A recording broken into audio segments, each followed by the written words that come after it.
The ancient Romans and Egyptians fashioned artificial eyes out of painted clay. By the 1500s, Europeans started making them out of enameled gold, and soon out of glass, which remained the norm for hundreds of years. Today, most artificial eyes are made of acrylic. If you've lost an eye in an accident or to a disease, a specialist known as an ocularist can fit you with an artificial eye. You can get a ready-made model or a custom-made prosthesis like the one for which this patient's being fitted.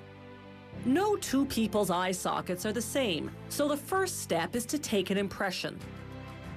After inserting the impression tray, they inject a material called alginate, filling the entire socket cavity. After 90 seconds, the alginate sets, and they can remove the hardened impression. They place the impression in a mold and pour in a type of plaster. When the plaster has hardened, they remove the impression tray and then the impression itself. What's left in the mold is a plaster replica of the socket. Now they put a wad of acrylic plastic dough into the mold, lock the mold into a press, and submerge it in a high-pressure curing unit for 25 minutes. Then they cool the mold in cold water.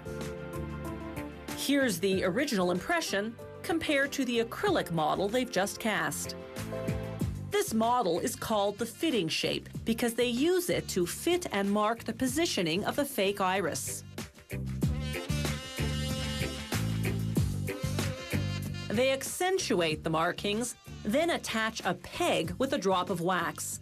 The peg indicates the natural angle of the iris when the patient is looking forward. Next, they add wax around the perimeter to enlarge the fitting shape. This excess will give the ocularist some play afterwards for the final sizing.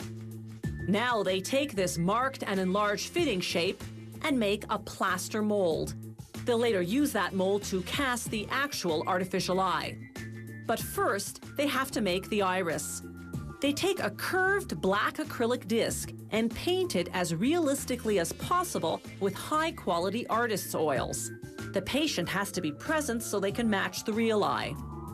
Next, they glue an acrylic cornea with an appropriate size pupil onto the painted iris. At this point, the artificial iris is 13 millimeters in diameter. If the patient's real iris is smaller, they trim down the replica to match.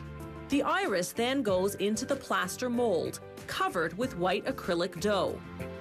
After the same high-pressure curing process as before, out comes the artificial eye, covered with excess white acrylic.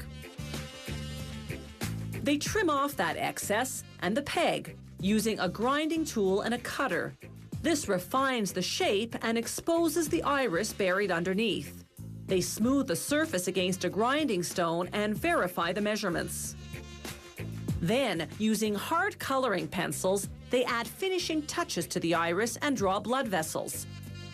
They label the eye with the patient's initials, then apply an acrylic coating to seal the pencil marks.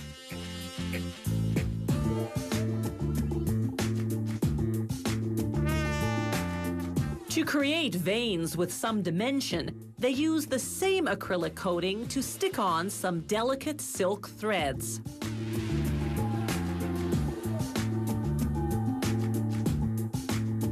Once they're satisfied the artificial eye is a perfect match, they seal the artwork with another acrylic coating.